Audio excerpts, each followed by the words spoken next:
My scammer sister demanded money to fix her mess, so I handed her proof of fraud instead of a check. Let me start with this. I wasn't the golden child. I was the golden backup plan. Need someone to clean up a mess? Me. Need a babysitter for free? Me. Need a quiet kid who won't ask why her sister gets everything handed to her? Yep, me again. My sister, Amber, was the shining star, the type who could burn down the house and somehow get praised for the flames. She's got this big personality, wild impulsive streak, zero accountability, and a permanent oops attitude. And I was the one in the background cleaning up after it all. When she crashed her first car at 18, guess who lent her mine just for a week that turned into months? When she failed out of school, guess who edited her second round of college essays like it was my own life on the line? Every family photo, I'm standing stiff in the background like an unpaid assistant while she beams like a paid actress on a red carpet. But I never pushed back. I thought, that's what family is.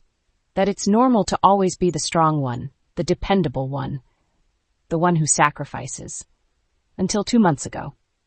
I'm sitting at my parents' dining table. Same chairs from 2002, still smell like wood polish and denial. My mom's making tea, which she only does when she's about to ask something absurd. And then they both sit down. My dad clears his throat like he's about to give a sermon, not dump a grenade in my lap. We need to talk about Amber. My first thought, pregnant again.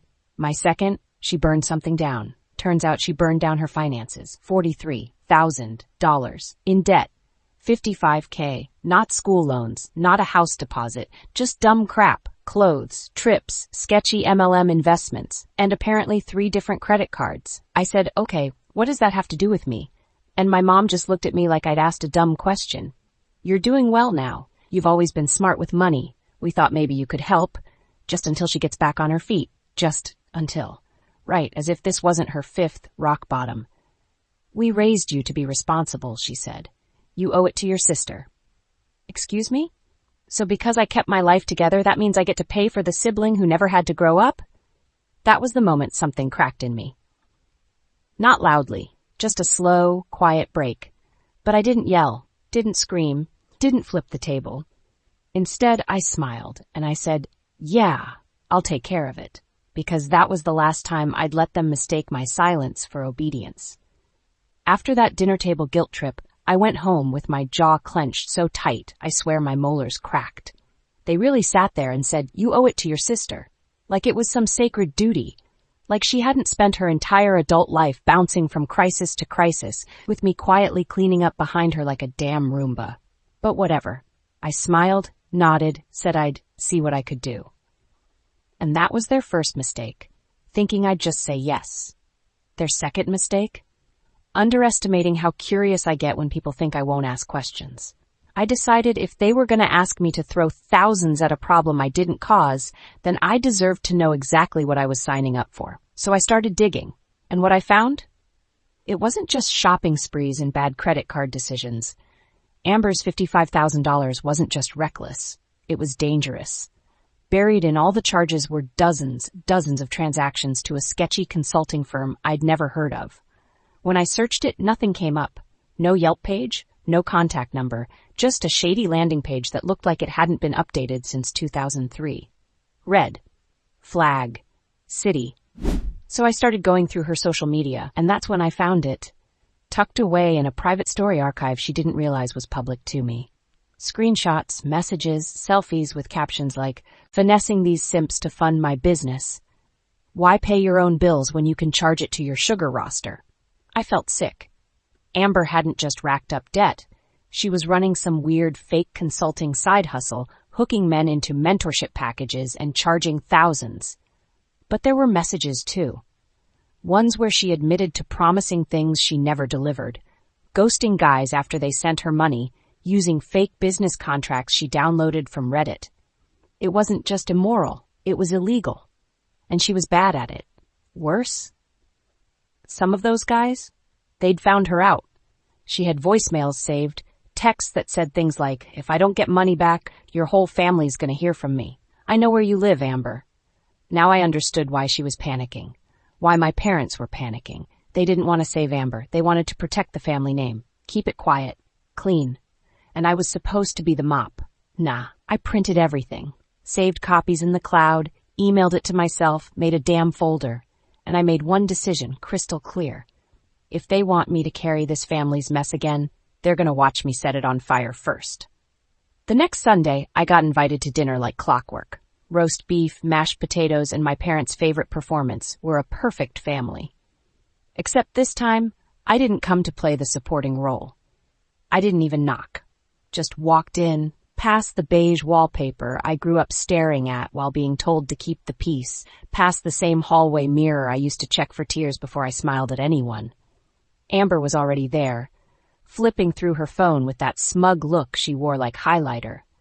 Mom was setting the table. Dad muttered something about how nice it was that we're all together, and I sat down, calm, too calm. That alone should have tipped them off. Amber broke the silence first. Of course. Sue, any update on the money? I already sent you my banking info. I took a long sip of water, set my glass down, then pulled the manila envelope from my bag and slid it across the table toward her like it was a damn movie script. Yeah, got a few updates, actually. She frowned. My dad blinked. My mom's hand froze in midair with a spoonful of green beans. I opened the envelope and took my time. Page 1, a timeline of Amber's consulting business. Bank statements. Charges to that shady firm. Page 2, screenshots from her story archive. The ones with finessing simps and charging it to the roster. Yeah, I printed those in color. Page 3, voicemails transcribed, threats, names of the men she scammed. Page 4, a summary I wrote myself. Calm, professional, incredibly damning. Amber's face went pale. My mom opened her mouth but didn't make a sound. Dad looked at me like I'd just flipped the table. You want me to pay $55,000? I said, voice steady. To cover up a felony scam and keep your names clean? What the hell is this? Amber snapped, flipping through the pages. Your greatest hits, I said. Volume 1. That's when Mom finally spoke. This isn't necessary. We can talk about this like adults. You mean quietly? So no one hears? I asked. Because that's what this is really about. Not helping Amber. Not family. Just hiding the dirt under my welcome mat like I won't notice the smell. Amber stood up. Her voice cracked. I was desperate, okay? I needed money and instead of asking for help, you finessed strangers, used my credit, and now you want my money? I stood up too. No, I won't go down for your screw-ups, and I'm not letting you take me with you just because I'm quieter. I turned to my parents. This is who you've been protecting, and I'm done being the disposable daughter. I left the folder on the table, got my bag, walked out. No yelling, no tears. Just the sound of silence from people who finally realized I wasn't bluffing. Want to continue? In part 3, Amber's in full meltdown mode. Mom goes PR spin doctor, and Dad tries to pull strings that snap right back in his face. Let me know. I thought they might try to ignore it. You know, pretend dinner never happened. Sweep it all under the carpet like everything else they don't want to admit. But no. Amber couldn't handle the silence. 3 hours after I walked out, she blew up my phone, 37 messages, 8 missed calls, 1 completely unhinged voice note. I can't believe you do this to me. You're sick. You're actually jealous that people like me more than you. Congrats, you ruined my life. Jealous? Of her pyramid scheme disasters and threat texts from old creeps? Yeah, I was real envious. Then came Mom. She didn't yell, didn't beg. No, she went into full damage control mode. Honey, we all say things in anger. Maybe this has gone too far. Maybe we can find a compromise. Ah, there it was. The classic. Let's all take some blame. Except I wasn't playing mediator anymore.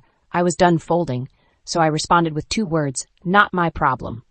And apparently that was the final straw, because the next morning Dad called. Not texted. Called. And I should have known he was about to lose it, because he started with his favorite passive-aggressive opener. I'm just disappointed. I let him talk. Which really means I let him spiral.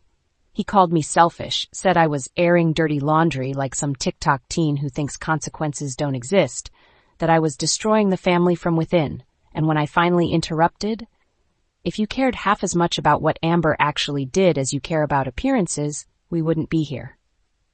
Silence. So I added, you're right, I am airing the laundry, because letting it rot in the closet clearly didn't help. He hung up on me, and I laughed, because for the first time in my life, The silence felt like mine. But here's where things got juicy. A week later, a friend from college DMs me a screenshot. It was Amber, crying on Instagram, saying her evil sister exposed her private mental health struggles and was trying to ruin her business. Except, her business was already being flagged on Reddit. Turns out I wasn't the only one who saw those scammy receipts. People were talking. Her firm got reported. Fast. And then, her Venmo history leaked. Like, all of it. Some genius she tried to finesse posted screenshots of their convos and shared her entire list of sugar daddy nicknames. Dentist Daddy, Crypto Carl, and my personal favorite, Tony from Buffalo, do not text drunk again. Her account got nuked. The business shut down. She vanished offline for days. Meanwhile, I was sipping sangria on my friend's rooftop, watching the sunset like I hadn't just detonated a legacy of bullshit. So, Amber disappeared for like 10 days after the Venmo receipts hit the group chats. Her socials went dead.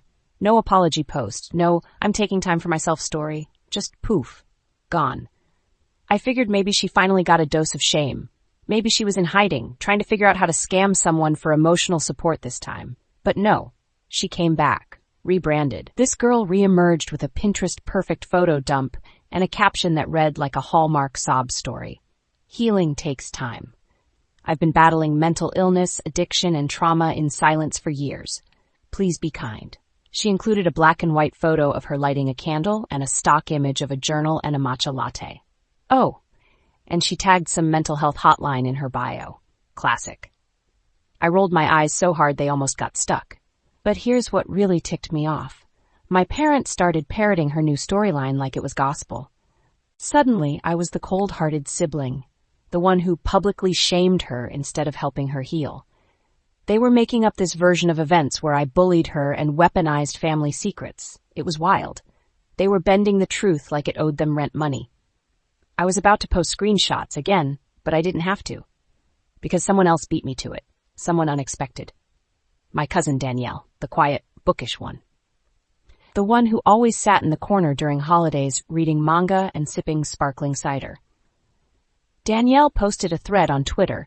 Let's talk about what really happened to my cousin, the scapegoat of our family. She broke it all down, from Amber's years of getting bailed out for everything to how our parents always made excuses for her and ignored how toxic it got. She even included texts from Amber, years ago, where she bragged about manipulating Mom into paying her rent. It blew up. I mean, not like viral, but enough. Enough for my side to finally be heard and believed. People started DMing me, friends from school, distant relatives, even 2 of Amber's old clients found my Instagram and thanked me for exposing the scam. One of them legit said I saved him from getting drained like a bank account on Black Friday. It was hilarious and horrifying all at once. Meanwhile, my parents? Crickets. I think they realized they pushed it too far. Mom tried calling again. I let it ring. Dad sent a long email about how families shouldn't fight like this. I deleted it because I was done. So my mom texts me out of nowhere. We're having a small dinner, just the family. Come if you want. That's it. No apology, no context, just come if you want. Like I'm a +1 to my own trauma. I stared at it for a good 10 minutes. My gut said don't go. But my curiosity? Loud. Also, I had a plan. I wasn't walking in there alone this time, so I called her. Talia. My best friend since sophomore year. Firecracker personality. Master of controlled chaos. She's got red curls, sharp eyeliner, and zero tolerance for fake people. Basically the anti-Amber. Girl, she said when I told her, let's set the damn table on fire. Not literally, probably. So we show up. I'm in a casual dress. Talia looks like vengeance with lip gloss. My parents? Visibly tense. Amber? Wearing white, like she's auditioning for sainthood. The table's set. Food's lukewarm. Energy? Ice cold. It starts off civil. My mom makes awkward small talk. My dad keeps trying to guide the conversation like we're at some work dinner. Amber barely looks at me, but I know it's coming. The guilt trip. The let's all move forward speech. And like clockwork, my mom sighs dramatically and says, we've all made mistakes, but maybe we can let go of the past and be a family again. I take a breath, and that's when Talia clears her throat. Cool. So which mistake are we forgiving first? The lying? The financial scamming? Or the part where your golden child made her sister feel like trash for years? My dad blinked. My mom gasped like she'd been slapped. Amber? She stared at her plate like the peas were judging her. This isn't your business, my mom snapped. It is when you keep dragging my friend back into this mess, Talia shot back. You don't get to torch someone and then act shocked when they don't want to sit around the fire. Boom. Silence. I've never loved anyone more than I loved Talia in that moment. Amber finally opened her mouth, tried to play the victim again, some tearful speech about how this isn't who she is anymore, but I cut her off. You're right. You're not the same person. That girl at least knew when to quit. I stood up. Talia followed. We left, didn't take leftovers, didn't say goodbye. That night I got a text from Amber, just one line, "You ruined everything." I laughed, just because no, girl, you did that all on your own. A week after that disaster dinner, I was honestly starting to breathe again. I'd blocked Amber. My parents were giving me space, aka silently judging me from afar.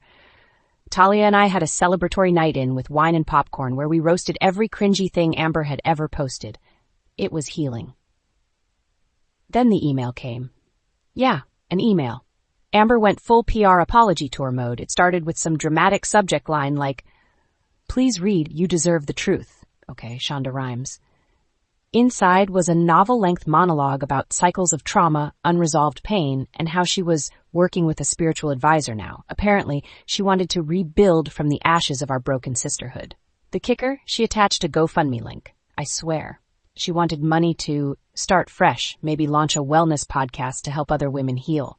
I nearly choked on my coffee.